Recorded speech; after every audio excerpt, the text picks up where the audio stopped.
This episode of the Helping Healing Humor podcast is brought to you in partnership with TKM Inc. TKM stands for The King's Men. They pride themselves on being hardworking, honest, and dependable. They put an emphasis on serving Christ by serving others. Their scope of work cover road construction, small dirt work and excavating, heavy hauling in Tennessee, Kentucky, and Georgia.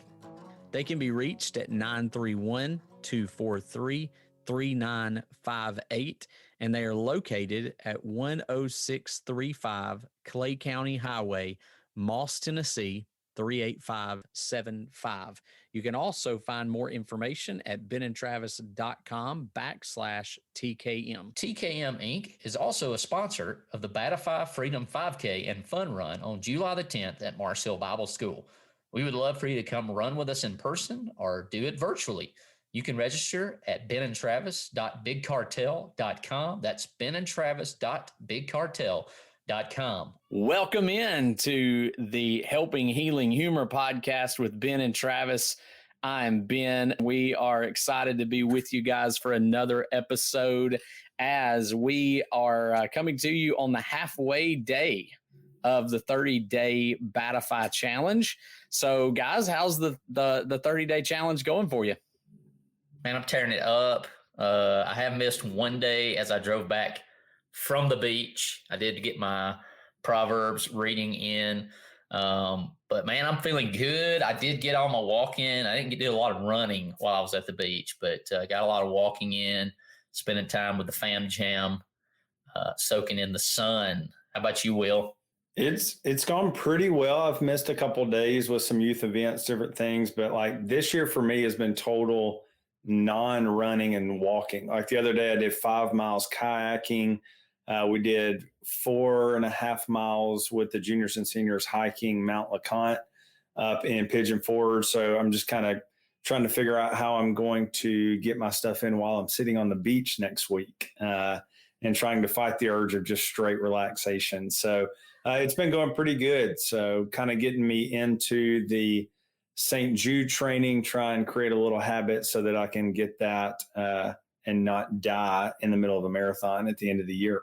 Listen, I don't know what's worse. Like running on the beach is pretty tough. Walking or running on the beach can be kind of tough. But, you know, I underestimate a little bit the hills of Branson, Missouri. Like I've always been I've always talked about how the Gatlinburg Mountains are actual mountains and Missouri is like the Branson area is more just like rolling hills. But when you start running or walking those rolling hills of Branson, Missouri, it is torturous. So just saying, I got a couple of days where I did that. And then just walking through Silver Dollar City in Branson was quite the workout in and of itself. There's some monster hills comparative to Big Bertha over in TVA. So, you know, pushing strollers up that wasn't a whole lot of fun either. So I don't know. Those beaches are tough though, Travis. Yeah, I'm not a fan of running on the beach, although my younger brother Kevin did a lot of that while we were there, and he wanted me to go with him. But as per usual, I'm not going with my brother when Whitney wants me to go with her. Sorry, That's bro. Good. That's a good call. Gonna hang out with the wife over just about any of you people. So yeah, sorry, Ben, Will, but you know, you understand. I'm in the same pecking order. I'm not telling you anything that shouldn't be true of all of us, anyways. But we're gearing up for Father's Day, man. Father's Day, right around the corner, and so. You know, I tend to think that being a teacher, you know, Mother's Day rolls around while school's in. And so my wife gets all these like drawn pictures and cards and, oh, Mother's Day. And I'm right there with them, right? There's like nobody on the planet like my mom. And but, man, I think that to some degree, you know, Father's Day being in the summer months when school's not really going on, we kind of get, I'm not going to say the shaft, but we do get ignored to some degree. Not that when the day comes, it's not a great day. But so we're going to talk a little bit about being a pappy, a dad, all that good stuff that goes along with it. So looking forward to it. to learn from the master Ben Hayes, lowercase m master of fatherhood, right? Not even close. Not even close. But it is an interesting thing that, a lot of times it goes beyond the teachers and stuff, which I will have to say, like a couple of the teachers at our school make sure that when they make the Mother's Day crafts, they go ahead and do the Father's Day ones and stick them into the backpacks so that they've got them. So I think we actually got a couple of Father's Day things a little bit early. But, I know that there's always been talk about how like there's more money spent on Mother's Day every year way more than ever spent on Father's Day. And like the number one call collect day of the year is, which is not much of a thing anymore, but used to be, was they would call Dad collect. So Dad had to pay the bills, but they would call him. And so, it's always had a little bit different feel to it. A lot of guys always warned me like, okay, you talked good about mothers on Mother's Day. Please don't blast the dads on Father's Day, because that's, what it feels like is that the dads get blasted in all the sermons. Mothers are like, oh, they're the greatest thing ever. And then we blast the fathers. So I'd be interested to know, like, if you're listening to this and you got a place to leave a comment there on the Facebook page or whatever, like, your thoughts about the difference in Mother's Day and Father's Day, just kind of how you've seen, or if you've seen that at all. Well, I tell my kids that I like their mom better than them too. So it works out. There you go. And that is why it's a Father's Day fail. So, all of us, obviously here on the podcast have had the experience of being a father. Will, what are some things about being a father that are different than what you thought fatherhood would be, before? Like, I know we all have these like high expectations. I know when I was, before I became a dad, one of my kind of inspirations was reading the book Wild at Heart by John Eldredge. And I was like, man, I want to be that kind of dad, go on all these adventures and all that kind of stuff. And I've probably not been the same kind of dad that I envisioned. So for you, Will, better or worse, whatever, what has been kind of the difference or the comparison between what you thought it would be and what it is? Man, this is where it's probably, and I'm going to make every other father probably really mad for a second, but like Amy's such an easy child. Like, it's like Ben knows that, Travis has seen, parts of it. But it's been really easy. Now we're getting to the attitude phase. I think the independent kind of nature, I want to do things, independently my way. But I think for me, so many people said, man, it's going to be so stressful. Being a father, there's all these sleepless nights, tough things to go through. And really, it's just been incredible. I really have just loved every minute. And, of course, people always go, okay, well, Ben's got 5 kids. When are you going to have your next? You got to hurry up and catch up, to the Hayes crew here at Highland Park. But Lindsay and I were even talking last night, like, I'm so just pleased with how our family's going that it's like, I can't imagine having another child right now, because things have just been so good for us. I think part of it for me was my whole family was all guys. And so I didn't know what it would be like to have a girl. I didn't know, am I gentle enough? What's it going to be like?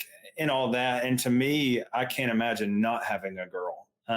Like a lot of people have said, well, you've just got to have that guy, you've got to have your son, you've got to have your boy. And I'm just going, hey, I'll have 3 or 4 more girls. It's like, this is fine with me, because when I run home, like Amy's always just like, Dad, and it's dad right now, which is just no feeling like it, And so for me, I think part of it too was just the amount of love that I would receive. I thought I would be the one giving all the love.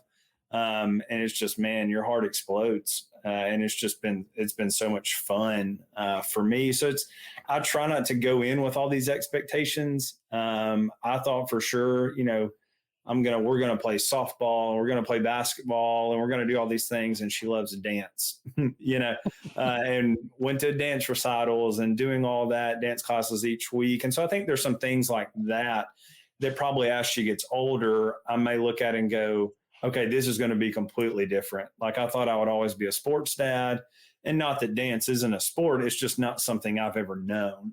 And so that's I think a good recovery right there, by the way. Lindsay, listen, that's a good recovery. Yeah, dance and cheerleading, they are sports. Yeah, just want to make sure I get a Father's Day present. Yeah, that's right. It was going down the tube quick right there. And so, I mean, I think there's things like that as she gets older that I may look at and go, okay, I never pictured this part of my life. Or even like theater and stuff like right now, she loves to get up at the house and just put on these shows. And I was never involved in any of that. And it was just never a part of my childhood or even my teenage years. And so I think there's some things down the road that just may be new to me. And so, but I mean, right now it's awesome. I love it. So did she get her dancing skills from you or from Lindsay? No chance. No, yeah, it's all Lindsay. Yeah, it's no. We need to see this or something. I mean, yeah, no, it's all completely her. So some people said that she gets some personality. There's personality between both of us. Both of us are stubborn at times, and she's got that 100%. But she's pretty outgoing once she gets kind of around you, and just super independent, which is really cool to watch. So, I mean, it's been phenomenal and exceeded all the expectations that I could ever have had. So what about you, Travis? Like, how was that different for you? Well, we fostered and we adopted, and I'll say that I think for moms, it's really easy for them to just mother. That's like that's what makes women so awesome, and not to hear and bash dads like we were talking about earlier, as a lot of the sermons on Sunday might be. But I've learned perspective, I guess. Everybody gets fired. Was the house on fire? No. Okay, good. All right. So now we can work our way down from emergency to, major issue, but probably mercy. Mercy has become so real to me. When you don't have kids, it's always, well, when I have kids, I'm going to blah, blah, blah, blah. And, you've got this great strategy that is going to work, because it's you for some reason. But mercy and prayer, man, and I'm still working on the prayer thing, but, to be merciful, not only to my kids, which I want to be seen as that, but also like other adults as I grew up, and I've said this before, and I've heard this on other shows, my parents were growing up too. They were learning as they went. And did they make mistakes? Yes. Do I make mistakes? Yes.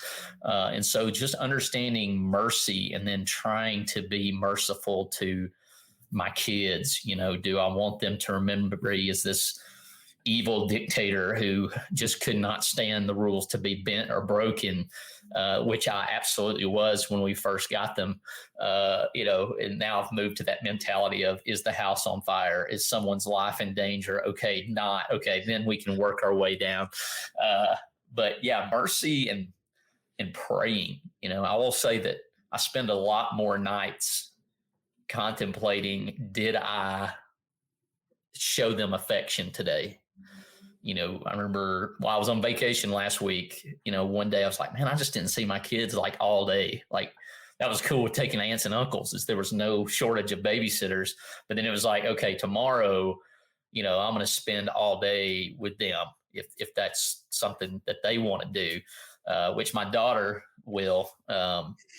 does. Like she really wants to spend time. And so we just spend time in the pool, man. And we just did whatever she wanted to do. You want to jump off the side? You want me to spin you around? You want me to shoot you, whatever, into the water?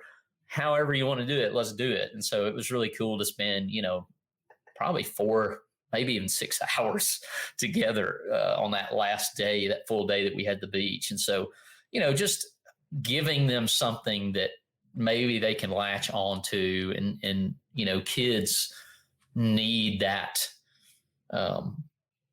validation, I guess is the word that, I'm so proud of you.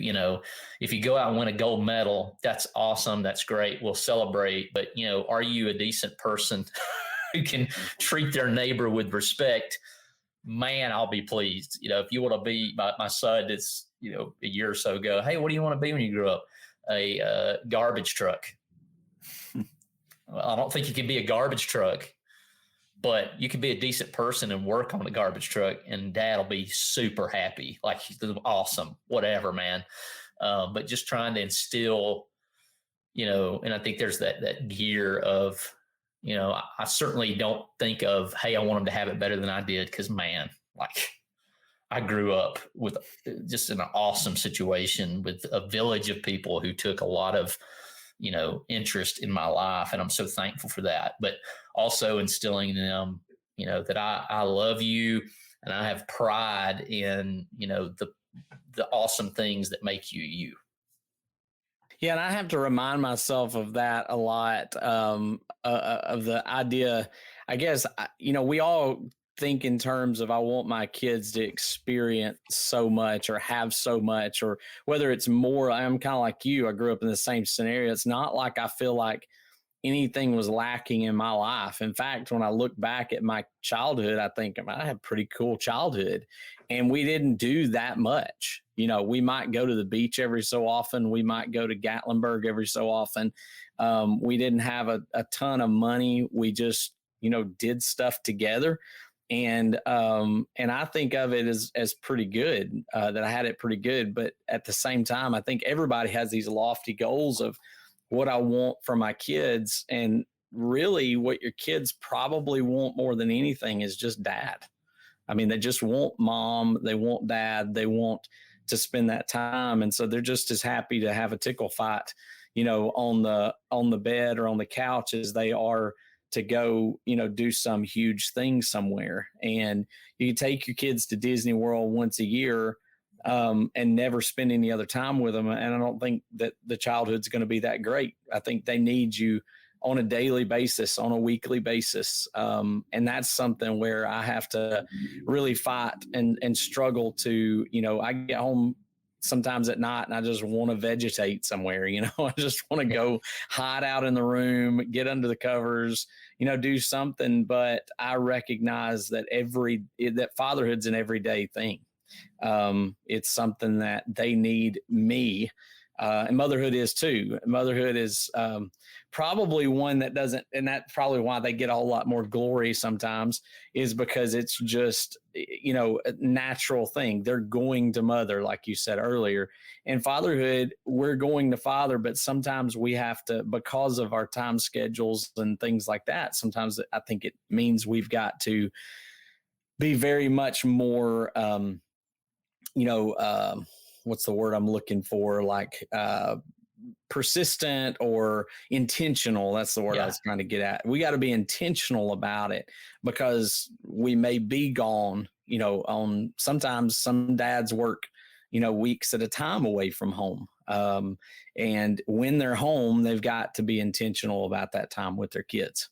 Well, I think we, in discussion with people who've wanted us to come or individually or together to speak places, that's something we always take into consideration, that, not only, are we putting in work to provide lessons. Of course, both of us have been in ministry long enough that we've probably got 3 or 4 that are in our back pocket that we can do anytime in cases of emergency. But it's really that time away from the family that has really, and that's been something, Ben, that you've helped me with, because I'm always ready to go. When's the next adventure? Let's get on the road. Let's keep the roads hot. And something that you've brought into a little bit clearer focus for me is that, hey, when you're saying yes to that, you're also saying no to, this. And I think your experience, and I know we're going to talk about a little bit in the next episode, our vacation, that you took your kids with you and you spoke a couple of places. And I think that that's something that they'll remember forever, and obviously I think that you will too. And so it's that idea of time, man. It's just so valuable. And Will, you being the young buck and I know you know this, But man, it just, the older you get, the more that's the case, we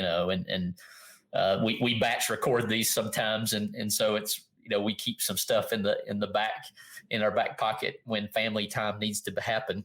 And if that's something that needs to occur, I don't ever want you guys to feel pressured. Oh, we got a pod. We can figure something out, because, that's what's important, is that opportunity to spend that time with family. And so, I'm looking forward to Father's Day.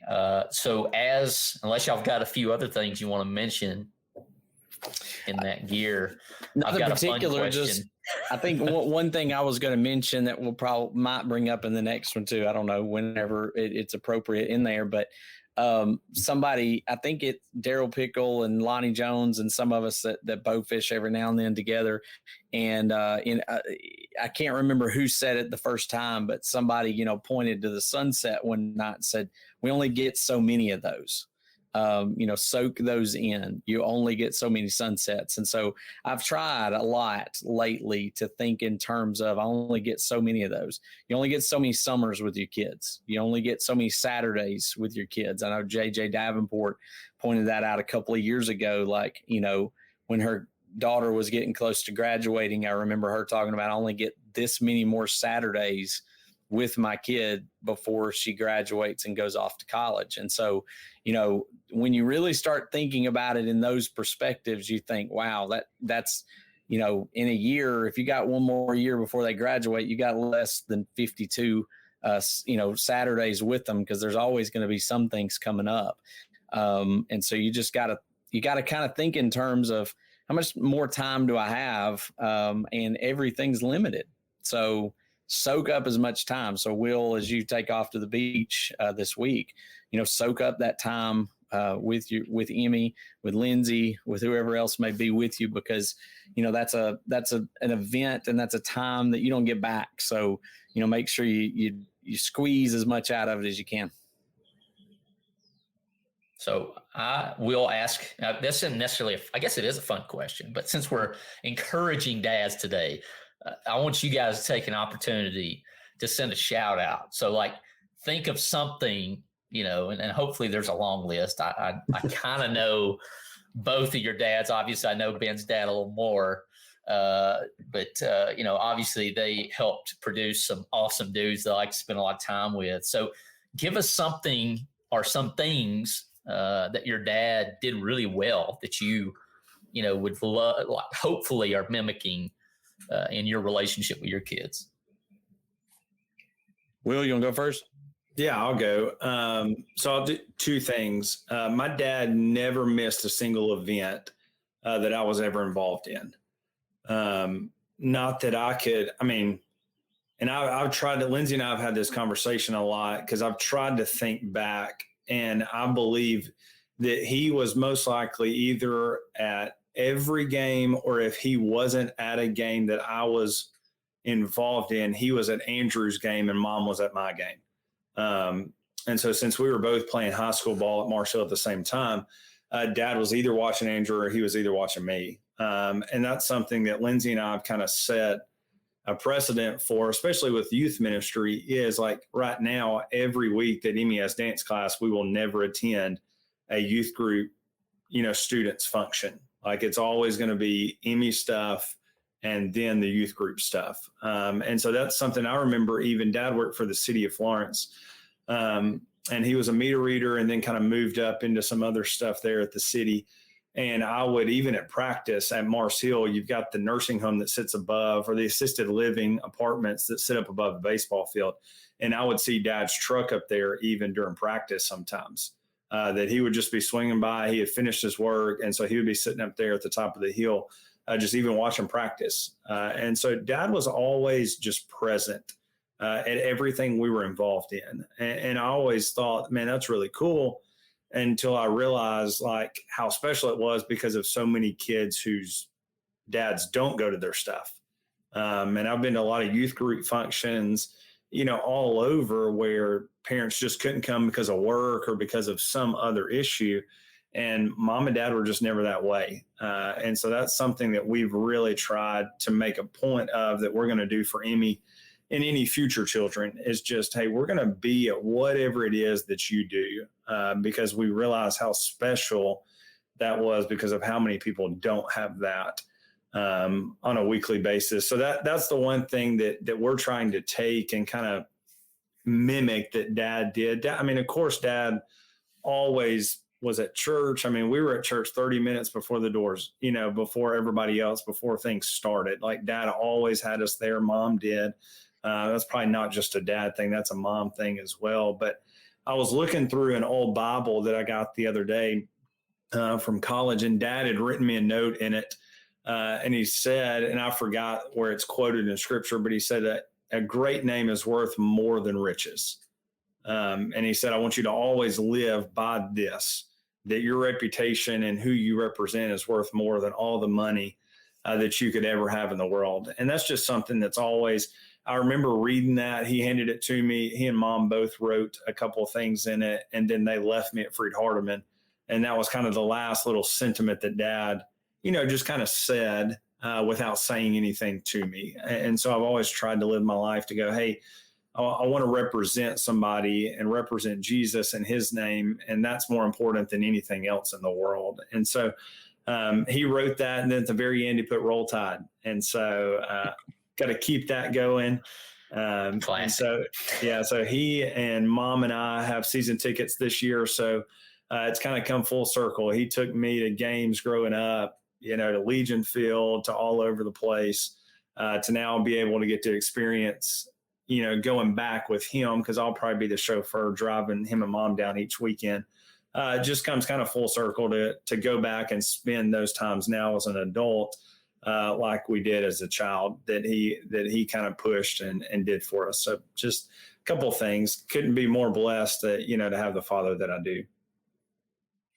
Yeah, I'd say some of the very same things. I can't remember my dad ever missing anything, and I didn't play as many sports as you did, Will. I mean, I played baseball, and we would go around with the chorus to different Sunday nights, doing different things, singing at different churches, and I can remember, them being a part of that, going on some of our trips that we went on for a week at a time, and Dad helping out and being a part of it, and just, again, being present. And that's a huge thing that I've tried to do with my kids, that I've tried to, be that same way, to be present with them.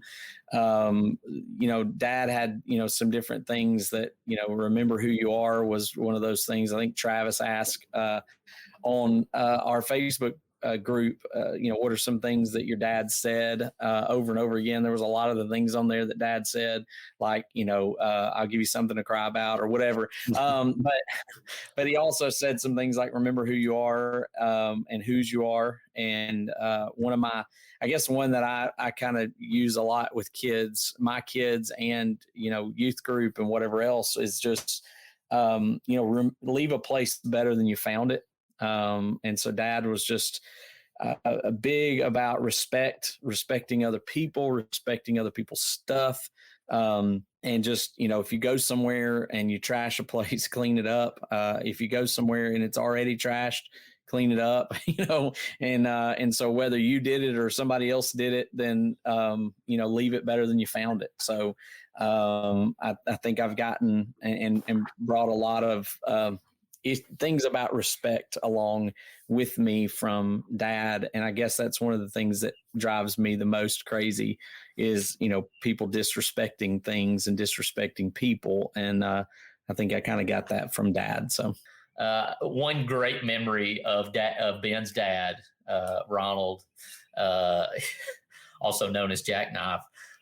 We had a good buddy of ours from Pennsylvania come down and spend the weekend with us when we were in Florence, and we kind of let him take the trip around, and we went to Ben's dad's house and Nadine, and I don't know if we'd eaten a meal or whatever, but we went to leave, and we were actually going to church, which they were going to be at. We're going to go to Jacksonburg, and we walk out the door, and Ben's dad says, "Now y'all come back now."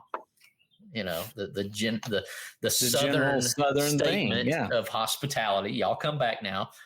Well, Nathan tried to go back in the house, and We were like, no. He didn't mean come back now. He just means you can come back again sometime.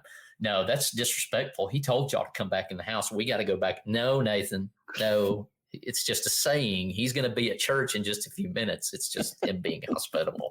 But I mean, I remember him arguing with us down the road and kind of just rebuking us about how disrespectful it was that we had not come back in the house when Ben's dad had told us to do that. But I always remember that story. And of course, there's a bunch of other ones as well. As we get ready to wrap up, you guys, either one of you got a dad joke?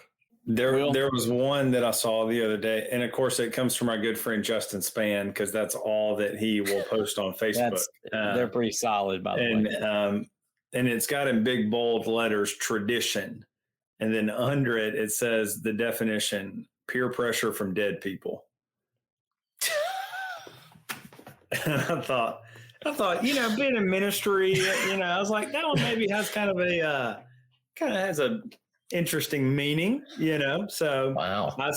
I was sitting there with a bunch of high school kids and just started cracking up, and they didn't find it as funny as I did, but I found it pretty humorous.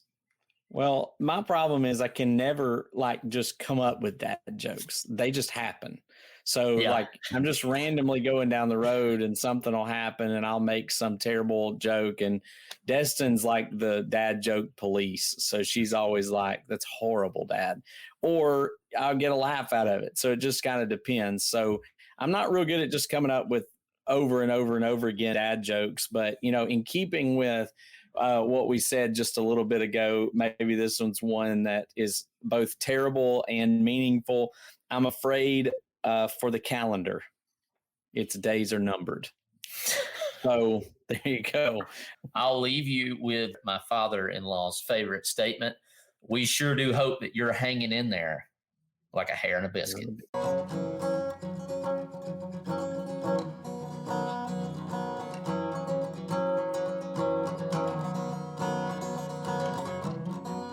Thanks for being with us for this episode of the Helping Healing Humor podcast.